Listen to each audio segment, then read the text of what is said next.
जसं आपण बूस्ट होतो. तर आता मी बघा मध्यरात्री लिखाण लिहिलं होतं, ते जरा वाचते आणि नंतर मग आपण भोजन करणारच आहोत आणि मी ते मध्यरात्री लिखाण म्हणजे डायरेक्ट टायपिंग केलं होतं, ते जरा वाचून दाखवते, आपण ऐकावं. साल 2026 मध्ये गुरुची चाल अशी असेल. ज्योतिषशास्त्रानुसार वर्ष 2026 हे गुरुग्रहाच्या दृष्टीने अत्यंत महत्त्वाचे ठरणार आहे, कारण या वर्षात गुरु वक्री, मार्गी, उच्च राशीत प्रवेश, अस्त, उदय आणि पुन्हा वक्री अशा सर्व अवस्थांमधून जाणार आहे.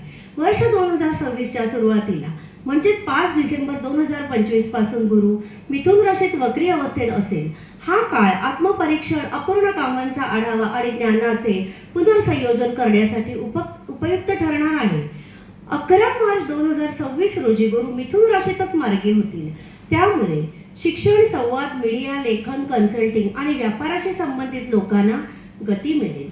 2 जून 2026 रोजी गुरु आपल्या उच्च राशीत म्हणजेच कर्कमध्ये प्रवेश करतील. हा संपूर्ण वर्षातील सर्वात शक्तिशाली व शुभ काळ मानला जातो. या काळात गुरु भावनिक बुद्धिमत्ता, करुणा, कौटुंबिक सुख आणि आर्थिक स्थैर्य वाढवतात. याच काळात गजकेसरी योग तयार होण्याची शक्यता आहे, जो श्रेष्ठ राजयोगांपैकी एक योग मानला जातो. तथापि 14 जुलै ते 12 ऑगस्ट 2026 या कालावधीत गुरु कर्क राशीत अस्त अवस्थेत असेल. हा काळ बाह्य यशापेक्षा अंतर्गत तयारीसाठी अधिक अनुकूल असेल. 12 ऑगस्ट नंतर गुरु उदय पावतील आणि पुन्हा शुभफळ देण्यास सुरुवात करतील. 31 ऑक्टोबर 2026 रोजी गुरु कर्क राशीतून सिंह राशीत प्रवेश करतील. यामुळे नेतृत्व, राजकारण, प्रशासन, उच्चपद आणि प्रतिष्ठेशी संबंधित बाबींमध्ये प्रभाव वाढेल. मात्र 12 डिसेंबर 2026 रोजी गुरु सिंह राशीतच वक्री होतील. त्यामुळे अहंकार, सत्ता संघर्ष आणि चुकीच्या सल्ल्यापासून सावध राहणे आवश्यक आहे. गजकेसरी योगाचा प्रभाव कधी दिसेल? जून ते ऑक्टोबर 2026 मध्ये हा प्रभाव आपल्याला दिसणारच आहे. ज्योतिषशास्त्रानुसार जेव्हा गुरु आणि चंद्रमा केंद्र किंवा त्रिकोण भावात येतात, तेव्हा गजकेसरी योग तयार होतो. हा योग व्यक्तीला धन, संपत्ती, सामाजिक प्रतिष्ठा, राजकीय प्रशासकीय यश, बौद्धिक सन्मान आणि मानसिक स्थैर्य देतो. जून ते ऑक्टोबर 2026 दरम्यान तयार होणारा हा गजकेसरी योग विशेषतः मीडिया, शिक्षण, न्याय, धर्म, काउन्सिलिंग, राजकारण आणि सार्वजनिक जीवनाशी संबंधित लोकांसाठी करिअरमध्ये टर्निंग पॉइंट ठरू शकतो. साल 2026 मध्ये 12 राशींवर गुरुचा प्रभाव. 2026 मध्ये मेष राशीच्या जातकांसाठी गुरु आत्मविश्वास आणि आर्थिक विस्तार घेऊन येतील. जून ते ऑक्टोबर या कालावधीत मालमत्ता, वाहन, घर आणि कौटुंबिक सुखात वाढ होण्याची शक्यता आहे. सावधानता. जुलै ऑगस्ट मध्ये भावनिक निर्णय घेणे टाळा. उपाय: गुरुवारी पिवळ्या रंगाचे वस्त्र परिधान करा आणि विष्णू सहस्त्रनामाचे पठण करा. वृषभ राशी. शिक्षण, संवाद आणि नेटवर्किंगच्या माध्यमातून लाभ होईल. भाऊ बहिणींकडून सहकार्य वाढेल. सावधानता. अनावश्यक खर्च आणि कायदेशीर वाद टाळा. उपाय: गुरुमंत्र ओम बृहस्पतये नमः याचा नामजप करा. मिथुन राशी. मार्च 2026 नंतर भाग्य उघडताना दिसेल. करिअरला नवी दिशा मिळेल. पदोन्नती आणि मोठी संधी मिळू शकते. सावधानता. गुरु अस्तकाळात घाईघाईने निर्णय घेऊ नका. उपाय: पिवळी डाळ आणि हळदीचे दान करा. कर्क राशी. हे वर्ष कर्क राशींसाठी जीवन बदलणारे ठरू शकेल.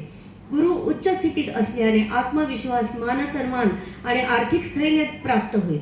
सावधानता. अहंकार आणि अतिभावुकता टाळा. उपाय: गायीला चारा घाला आणि गुरुवारी उपवास ठेवा. सिंह राशी.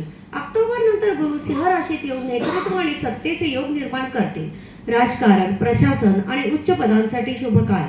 सावधानता. डिसेंबर पासून गुरु वक्री होतील. चुकीच्या सल्ल्यापासून दूर राहा. उपाय: केशराचा टिळा लावा आणि सूर्यगुरु दोघांनाही बळकट करा. कन्या राशी. करिअरमध्ये हळूहळू स्थिरता येईल. परदेश प्रवास आणि उच्च शिक्षणाचे योग संभवतील. सावधानता. आरोग्य आणि तणावाकडे लक्ष द्या. उपाय: केळीच्या वृक्षाची पूजा करा. तुला राशी. भाग्याची साथ लाभेल. विशेषतः जून नंतर धार्मिक यात्रा आणि कायदेशीर प्रकरणांमध्ये दिलासा मिळेल. सावधानता. भागीदारीत स्पष्टता ठेवा. उपाय: गुरु शुक्र संतुलनासाठी पांढऱ्या व पिवळ्या वस्तूंचे दान करा. वृश्चिक राशी. गूढ विषय, संशोधन आणि आध्यात्मिकडे रुची वाढेल. पितृधन किंवा विम्याच्या माध्यमातून लाभ होऊ शकतो. सावधानता. जोखमीच्या गुंतवणुकीपासून दूर राहा. उपाय: पिंपळाच्या झाडाला पाणी अर्पण करा. धनुराशी. गुरु हे तुमच्या राशीचे स्वामी असल्याने नातेसंबंध, विवाह आणि भागीदारीबाबत महत्त्वाचे निर्णय घ्यावे लागतील. सावधानता, अपेक्षा वास्तववादी ठेवा. उपाय, भगवान विष्णूची पूजा करा आणि गुरुवारी उपवास ठेवा. मकर राशी, कार्यस्थळी जबाबदाऱ्या वाढतील. जून नंतर कर्ज आणि वादविवादातून दिलासा मिळू शकतो. सावधानता, गुरु अस्तकाळात आरोग्याकडे दुर्लक्ष करू नका. उपाय, पिवळे वस्त्र परिधान करा आणि सेवा कार्यात उत्साहाने सहभागी व्हा. कुंभ राशी, प्रेम, संतान आणि सर्जनशील क्षेत्रात यश मिळेल. शेअर बाजार आणि कलेतून लाभ संभवतो. सावधानता, सट्टेबाजी मर्यादित ठेवा.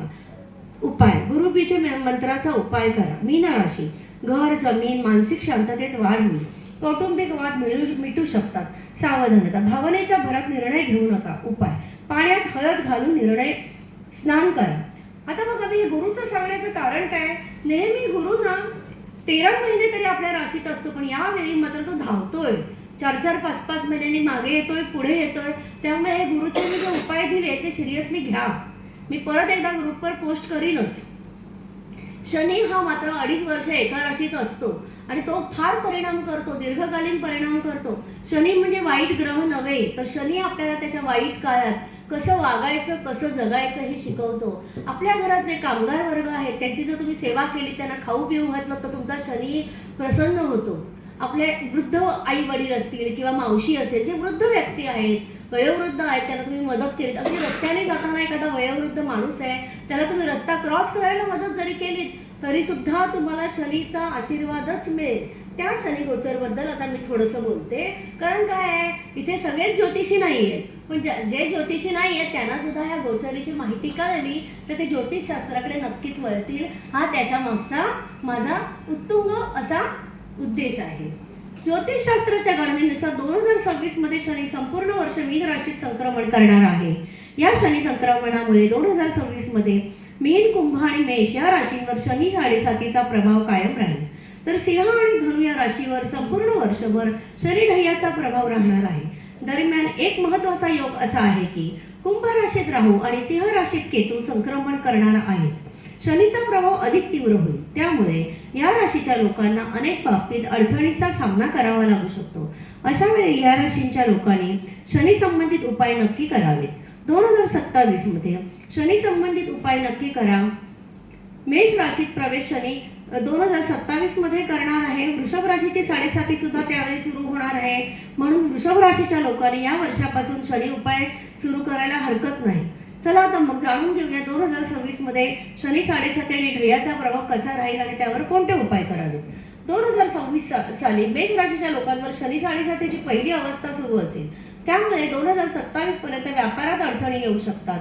नातेवाईकांची मतभेद, घरात तणाव किंवा समस्या वाढू शकतात. दरम्यान कधी कधी लाभांच्या संधीही मिळतील. 2027 मध्ये शनी मेष राशीत प्रवेश करेल आणि तेव्हा 7.5चा दुसरा टप्पा सुरू होईल. उपाय, ओम प्राम प्रीम प्रम सौ शहा शनेश्चराय नमः या मंत्राचा जप करा. किमान 3 माळा तरी पूर्ण करा. किंवा तुम्ही भीमरूपी महारुद्राचे स्तोत्र आहे मारुतीचं, ते दररोज म्हटलं तरी हरकत नाही, कारण सर्वांनाच तो बीज मंत्र उच्चारण करणं कठीण होऊन जातं. 2026 मध्ये सिंह राशीच्या लोकांवर शनीच्या ढय्याचा प्रभाव आहे. त्यामुळे गोंधळ, संभ्रमाची स्थिती असेल. तब्येतीच्या बाबतीत विचार केला तर हाडांशी संबंधित त्रास होऊ शकतात. या कालावधीत आजाराची भीती सतत वाढू शकते. कुटुंबात वादविवाद आणि तणाव जास्त जाणवतील. जून 2027 मध्ये सिंह राशीच्या लोकांना शनी 7.5 पासून पूर्ण मुक्ती मिळेल. उपाय, मंगळवारी आणि शनिवारी बजरंगली हनुमान समोर चमेलीच्या तेलाचा दिवा लावा. तसेच खोटे बोलणे टाळा. धनु राशीच्या शनी 4थ्या स्थानात असल्यामुळे आर्थिक अडचणी येऊ शकतात. धनहानी होण्याची शक्यता आहे आणि घरगुती जीवनातही अनेक समस्या निर्माण होण्याची शक्यता आहे. जवळच्या नातेवाईकांमुळे तणाव वाढू शकतो. 2027 साली तुमची ढय्या समाप्त होईल. उपाय, दररोज शनी 40चे पठण करा. कुंभ राशीच्या लोकांसाठी 2026 मध्ये शनी 7.5चा शेवटचा टप्पा असेल, म्हणजे 7.5 संपण्याच्या मार्गावर असेल. यावर्षी राहू लग्नस्थानात असल्यामुळे काही संघर्ष, घरगुती आणि व्यावसायिक अस्थिरता जाणवेल. तरी सुद्धा शनी 7.5चा शेवटचा टप्पा आणि रजत पाया म्हणजे चांदी असल्यामुळे अडचणी असूनही काही थांबलेली कामे पूर्ण होतील. उत्पन्न ठीक असून आर्थिक स्थिती सामान्य राहील. उपाय, शनिवारी आणि मंगळवारी सुंदरकांडाचा पाठ करा. 2026 मध्ये मीन राशीच्या लोकांसाठी शनी 7.5चा पहिला टप्पा असेल. या काळात आर्थिक अडचणी, जास्त खर्च आणि संघर्ष जाणवेल. शनी पाया स्वर्ण म्हणजे सोनं असल्यामुळे मेहनतीनंतर धनलाभाच्या संधी मिळतील. मात्र तब्येतीची विशेष काळजी घ्यावी लागेल, कारण आरोग्याशी संबंधित समस्या होऊ शकतात. अचानक खर्च वाढू शकतो. उपाय: दररोज पक्ष्यांना दाणे टाका, तसेच पाण्यात थोडे बोल, लाल रोळी आणि तांदूळ घालून सूर्याला नियमित अर्घ द्या. हे मला सांगण्याचा उद्देश म्हणजे बऱ्याच लोकांना ज्योतिष येत नाही आपल्या इथे आलेले जे आहेत ते, पण त्यांना ज्योतिषशास्त्राची आवड आहे. त्यांना जर वाटलं तर ते म्हणते मला पाठव ग, तर हा माझा लेख मी त्यांना वैयक्तिक नक्कीच पर्सनली पाठवीन. त्यासाठी मी हा उहापोह केला. दुसरी गोष्ट म्हणजे माझा आवडता ग्रह हा शनीच आहे, कारण माझं अनुराधा नक्षत्र हे शनीचं आहे. आणि मुख्य म्हणजे बघा, आज तारीख किती? 26. 6 आणि 2 किती? 8. 8 म्हणजे काय? शनीचा प्रभाव. त्यामुळे शनीचा प्रभाव आहेच. आणि मुख्य म्हणजे नवग्रह जे सगळ्यांवर परिणाम करतात ते कोणावर प्रभाव करत नाहीत, तेही एक सांगू इच्छिते. ज्यांना खूप त्रास आहे, परंतु ज्यांनी गुरु केलेले आहेत आणि त्या गुरूंवर त्यांनी पूर्ण त्यांचा भार टाकलेला आहे, त्यांच्यावर कोणताही ग्रहांचा प्रभाव होत नाही. ज्या वेळेला आपण आपल्या गुरूंना सांगतो की तुम्हीच पाहून घ्या सर्व काही, हे चाललंय, हे असं आहे, कोणतेही उपाय करू नका, गुरूंना शरण जा, गुरु तुमचा मार्ग हे करतील. तुम्हाला आठवत आहे ना अर्जुनाचं काय झालं? अर्जुन घाबरला होता एवढे सगळे समोर, कृष्णावर भार टाकला. कृष्ण बोलला तू लढ, तू काही करू नको, तू फक्त लढ, मी आहे ना. ॲक्च्युली सूक्ष्मातून युद्ध कोण करत होतो? तो श्रीकृष्णच. तसेच आपले गुरु, सद्गुरू जे कोणी असतील ते आपल्या जीवनाचा भार वाहत असतात. शरण जाण्याची वेळ आपली आहे, त्यांना पूर्ण श्रद्धेने शरण जा. तुम्हाला नवग्रह सुद्धा साथ देतील. जय ज्योतिष, जय महाराष्ट्र, श्री स्वामी समर्थ.